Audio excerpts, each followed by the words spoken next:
Undrai, Fizer. Welcome to Profoundly Speaking with yours truly. I pray that your week and your month has been going along according to plan and according to the divine will of God in your life. It is also my prayer that you have properly responded to the unctions of the Holy Spirit that's forming your life. I can't teach God how to treat you. God treats you the way he treats himself. So we're not dealing with a formula or a label or some sort of religious system that I have to teach you how to maneuver to succeed in it. You're living an organic life and an organic commitment and organic relationship with God. You're not living a system. God doesn't view you as a stranger. You are God's offspring. And those of you on this live who have children, you treated your children the way you treated yourself.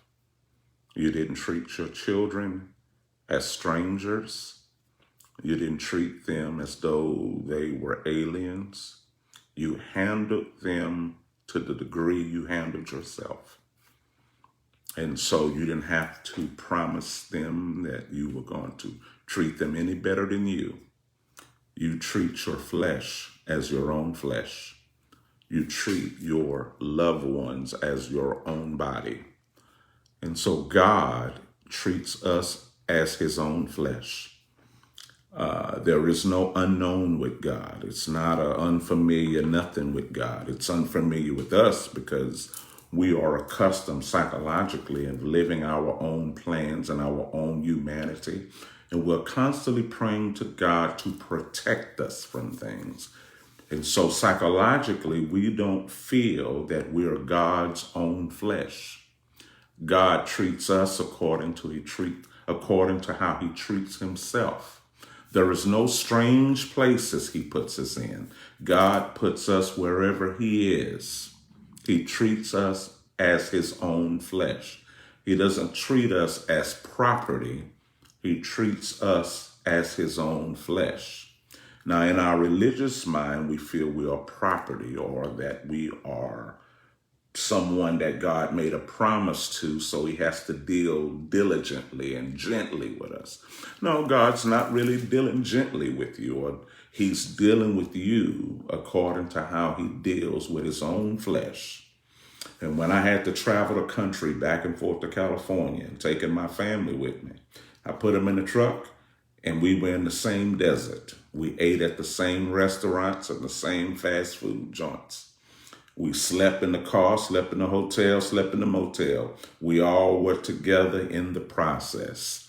So God is the same way. God isn't looking at you as someone who made a confession. So now he has to produce blessings for you every day or you're going to quit. You're in God's family and God is treating you as his own flesh. God is treating you as his own flesh, and whatever he's eating, you're eating. Now, how you psychologically perceive that, I don't know. I'm simply an example of a process of allowing myself to realize the divinity in my life. And most of you have seen me evolve in many ways and in many things. So when I lead, I'm not going somewhere and say, come with me as I walk down the street. I'm leading you by example, by you watching the evolutionary process in me. Now, what it does for you, I don't know. I can't lead you by creating an event and say, come with me to the event. I'm not a leader by saying, I'm going to go down here. Y'all come with me. No, I'm a leader by allowing you to witness and behold the transformational process that's happening in my life, whether good, bad, or different. And you are watching the exposure of my realization of the divine. Now, how you perceive it by watching it is up to you. I can't tell you how to do spirit. One thing I know about the Spirit, he doesn't play safe. The Spirit lives the way he lives. And if you're in the family, you are in the car with him. The Spirit isn't trying to deal with you gently. He isn't trying to deal with you tenderly so you won't lose faith. If you're in the family of God, if you're in the house of God, all of us share the bills. We share the food. We share the utilities. If the light's off for one, it's off for everybody. You understand? We're in the house. Now, how you live your faith is up to your agreement with it. How you live whatever you call faith to you is up to you. How you handle the process of making decisions and walking in commitment. And because if you're walking with a promise, like I'm a Christian, and so I'm trying not to lose my Christian membership, then if that's the way you perceive your faith, that's how you're going to live it. But if you know that you are God's family, there is no promise you're trying to keep. You are living according to the movement of your Father. Your Father God is treating you as his own flesh, his own body. Those of you who have kids, they ate when you ate. You understand? You treated your children as yourself. That's what you've done. And so I don't know, I can't teach you how to act out. Your response, whatever the effect that Christ has on you, determines how you respond to it. I wrote a series of texts. I have a text group, and I wrote some texts. I didn't get a lot of answers from a lot of people, but that's okay. I wrote some texts out, and I said, if you gave your Christ to the world, how would they respond to it? And then I says, how do you respond to the Christ you follow? How do you respond to the Christ you follow? What happens when we follow this brother of ours, this son? What happens when we follow the example of our brother? How do we follow it? Now, I know how we could try to live our Christianity as best as we can. And when we feel we're not living it perfectly, we're quick to claim that we're flawed or imperfect. Because we have to say we're imperfect, because most people are not seeing us be the light of God. So we have to admit to ourselves that we don't get everything, as though there is a group of rules to follow to give you a perfect grade. Now, if you're walking with God from a grading system, then you're going to live like that.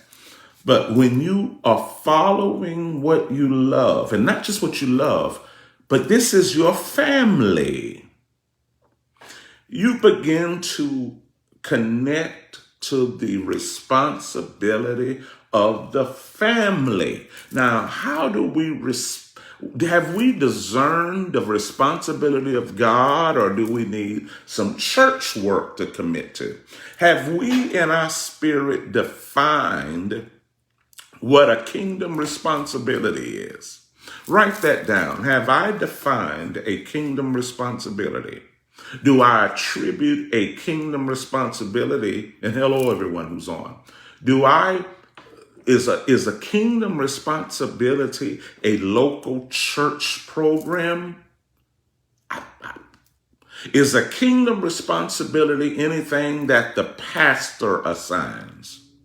Or are we in tune? Write that down, in tune. Are we in tune enough with our Father to know what to respond to? Are we in tune enough with our Father to know what to respond to? Now, that's based on you. That's not based on a pastor. That's based on your intunement with the Father, how in tune and in commune you are in the realm of the Spirit. Because everything from the Spirit can't be announced where you could put a schedule in your phone to remind you. You know, we can't be reminded of everything so we could participate. If we have a relationship with God that's determined by being in the know, but not in the flow, we're messing up. Are we wanting to be in the know without being in the flow? Can y'all hear me? Are we wanting to be in the know of everything without being in the flow of everything? Because when we're in the flow, we're in the know. And if we're not careful, we'll be like those 5 foolish virgins. There were 10 virgins. 5 were wise and 5 were foolish. And 5 were so distracted in life that they destroyed and used up all of their oil. And when they heard the announcement that the bridegroom was coming, they asked the 5 wise virgins, give us some of your oil. And they said, we only have enough for ourselves. When you're dealing with your kingdom reality, there is only enough for the possessor. You don't have a lot to share with people who are wasting their days and wasting their energy and wasting their time. You don't have enough to invest in people who waste their own time. You don't have enough encouragement for those who waste their own time. You don't have enough prayer for those who waste their own energy. You don't have enough encouragement and advice and wisdom for those who waste their own unction. There were 5 wise and 5 foolish, and the 5 foolish just wasted their oil because they were caught in so many interests. They were out of tune. They wanted to be in the know without being in the flow. If I'm making sense, raise your hand. They wanted to be constantly in the know while living everywhere else. Let me know when so I could be there. Let me know so I can. No, you connect to how to know. You connect properly and then you will know. Get in the flow of the intention of God and you will know. It's not anyone's responsibility to let you know when something is. It's not the other person's responsibility to keep you abreast on everything. Your flow will keep you in the know.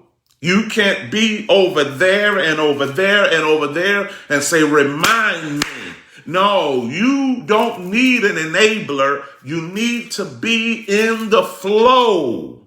And you're not in the flow when it's time. You have to live in the flow where you don't have time to be distracted till your oil is wasted. How many of you understand what I'm talking about? A lot of folks are wasting their oil and then saying, hey, give me some of yours. No, you don't have enough. The 5 wise virgins said, we don't have enough. We only have enough for ourselves.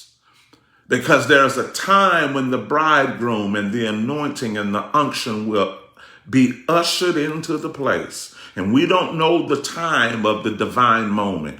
We don't know the time of a Kairos moment. We don't know the moments of a divine epiphany. We just have to live in the flow. And when it comes, we are ready. We haven't wasted our oil. How many of you understand what I'm talking about wasting oil? Wasting oil. See, good pastors don't have enough oil to share. Good pastors don't have enough oil to hoard, to give to people who waste it. You know, a lot of us do that. We got a lot of stuff, and then when people need it, I've been saving it. When it comes to oil and unction, there is not enough to save to give to those who waste. There is no spare unction to give to those who waste their own time in listening and conforming to the faith. Because no one can teach you how to just do that. And unless they teach you how to do it, what are you doing? What are you doing when you're not being taught how to do it? What are you doing when you're not being taught how to do it? Where are you going and what are you engaged in when you're not being taught what to do? What are you doing naturally? What are you doing when your moments are free? It's not a matter of just praying. I think a lot of us don't know or have yet to discern divine responsibility because we may feel it's just sitting in a corner praying. I think we don't know what the responsibility is. Is it being good? Is it helping somebody? Is it praying? Is it reading? Is it, I don't know. If we don't go to church, we say, well, I prayed at home, as though you have to go to a building to pray. What is the divine responsibility when you're in tune with God? What are the chores? What are the assignments of the Father if you're not being given those things by a pastor? I'm asking a question. What are the responsibilities of the vine when you're not being given any assignments from a ministry leader? What are the responsibilities of the kingdom when you're not being given an instruction, when there is no forms being passed out to the members on what Sunday we're going to do what? Now, those are good things to build fellowship, but not that's fellowship with one another. But what are the responsibilities between a fellowship with you and God? You and the members, we could cut the yard and do a sale and cook pies and meet up and clean the church for fellowship with one another while we got Kirk Franklin playing in the background. We could do stuff for the community. Those are beautiful things. But what is the responsibility between you and God? What are those things that you hear to cause you to know I'm in this house? Not just in this church, but I'm in the house of God. If I'm making sense, raise your hand. Are we living religiously or are we living kingdomly? Are we living from the divine family? Are we living as Baptists? Are we living as Catholic? Are we living as denominational byproducts? Or are we living as the nature of God? Are we living as members of something, or are we living as God in the earth? Because God will treat you the way he treats his own body. Now, if you connect more denominationally, you're going to be afraid of how God handles you. And you're going to say, God, handle me this way, as though God is not your dad. If God knows how to pick you up, he knows how to put you down. He knows how to put you in the car with him. You understand? God treats us as his own body. But if we are living as religious byproducts, we're going to ask God to treat us safely. And don't put me somewhere. And remember your word. Remember what you said. We want God to remember how to treat us safe because we're scared. We want God, we want this unknown thing that we say we love at all our hearts to treat us safely. We want this unknown spirit who we say we love, who we only know by reading a book and watching movies. Treat me safe now. When you are the child of this unseen, preeminent power. How many of you know that God treats you as his own flesh? That God isn't trying to treat you safe. And God isn't trying to make a promise that, I ain't going to hurt you. I think when humanity tried to identify with God, they had to create verses that made this unseen deity loving to the point we don't fear being handled by it. We're not living as though God is our Father and that he's making dinner and we're sitting down eating. When is the last time God made you dinner? When is the last time God fed you? And I'm not talking about the pastor feeding you. When is the last time God fed you? When is the last time you ate from the hand of God and from the mouth of God? And when you ate what God fed you, what did it do to your body? What did it do to you? How did you respond to the Christ you follow? And when is the last time you shared this Christ that you follow with the world you living in? Because you don't have enough of oil to give to them, but you do have enough to allow your transformational process to be seen in order for people to see it, to see what your beliefs look like. Instead of telling them what you believe, they can see you metamorphosize. They can see you shift in this incredible power. They can see it. They see you go from poverty to wealth. They see you go from nothing to something. You're not hiding the process of the becoming. And I can't teach you how to be what you love. The spirit you're living in has an unction that you would be following.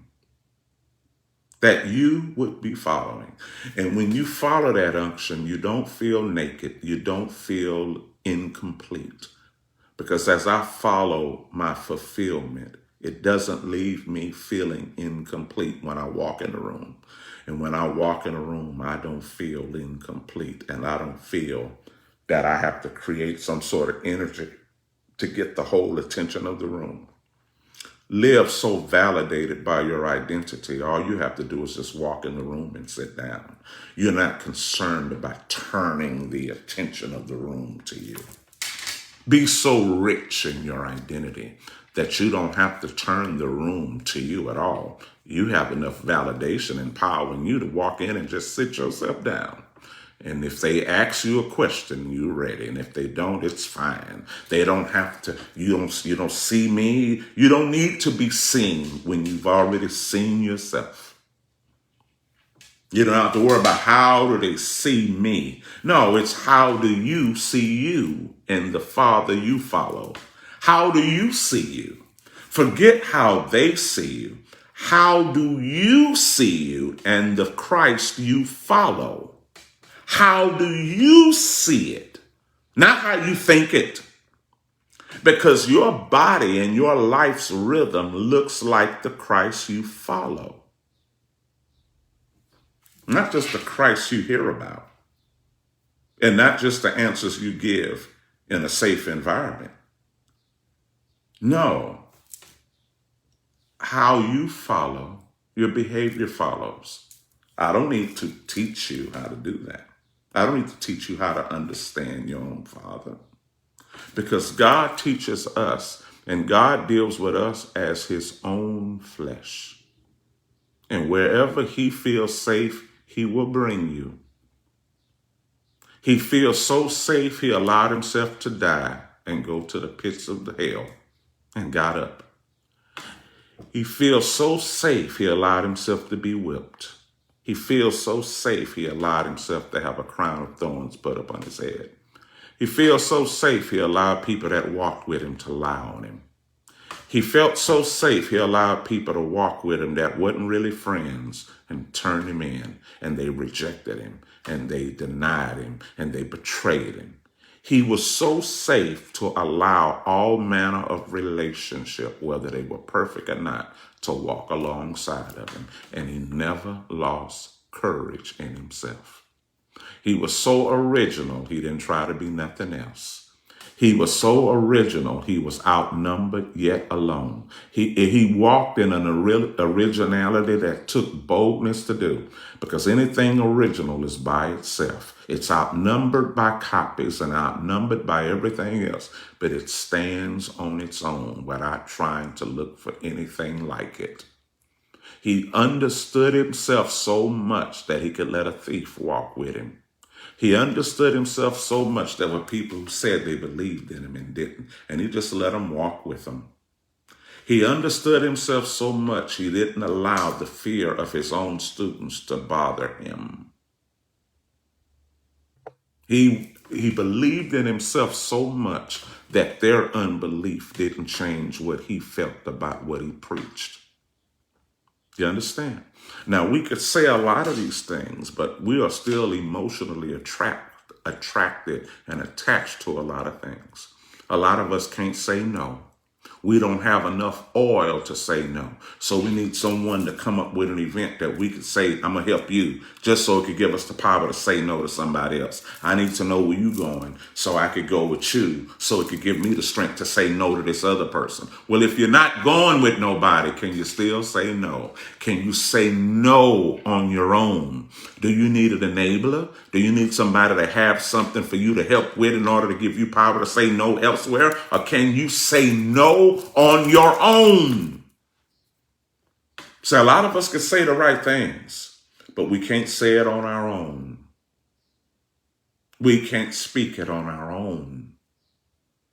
So what is your father feeding you when the pastor not teaching you? Are you eating what the Father is giving? Am I making sense?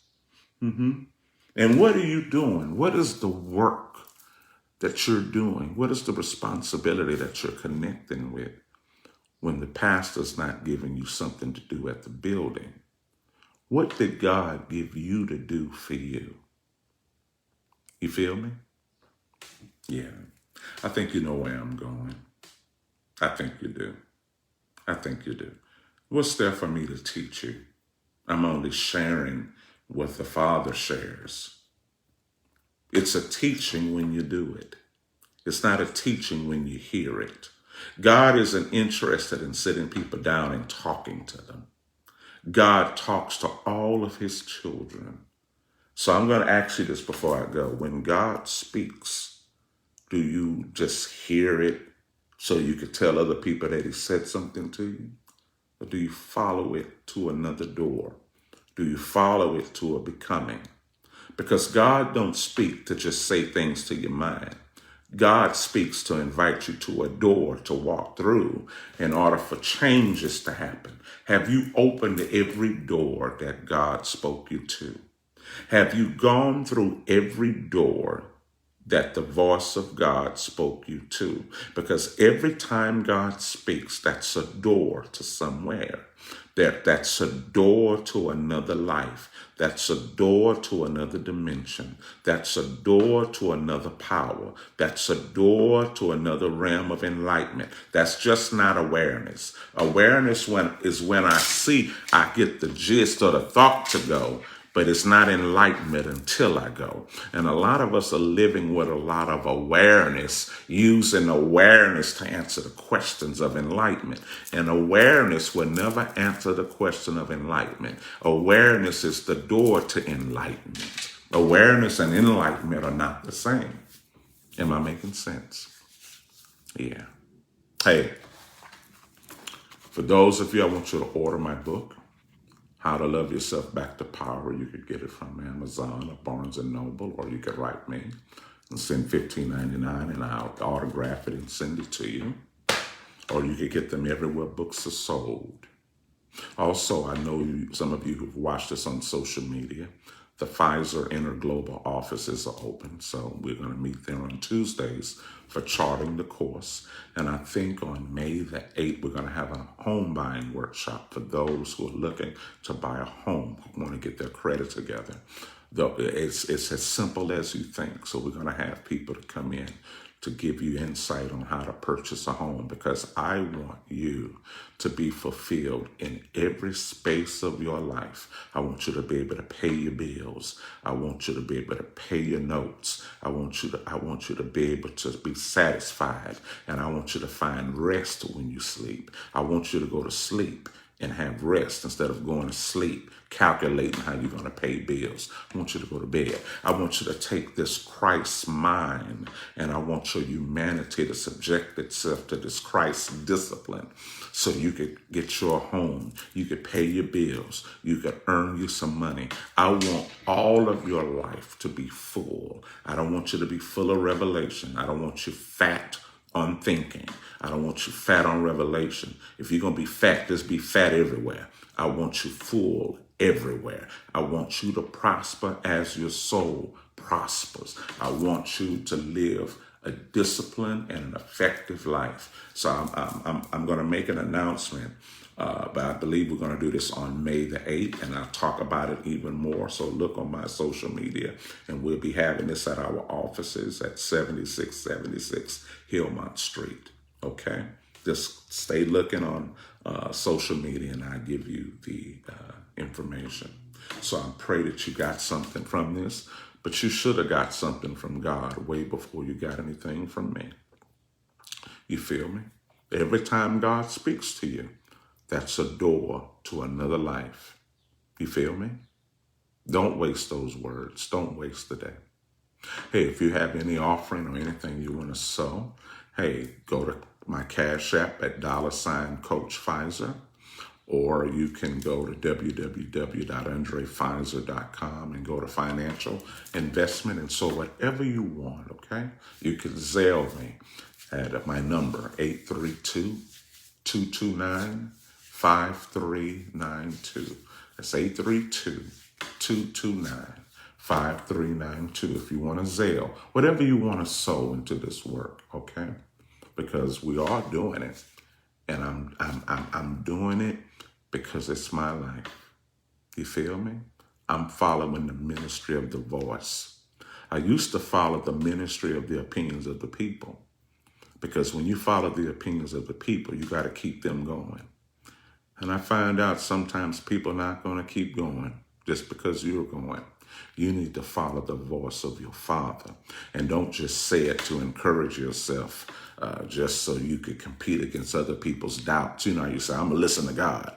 And we say that to fight other people. And we're really not listening to God. We're saying I'm listening to God to spite other people who are not listening to us. But God knows when you're listening to him. Believe me, God knows when you trust his voice and you're not just using him to fight other people. Am I making sense? All right, I'm Undrai Fizer. Thank you for praying for me. Peace and love.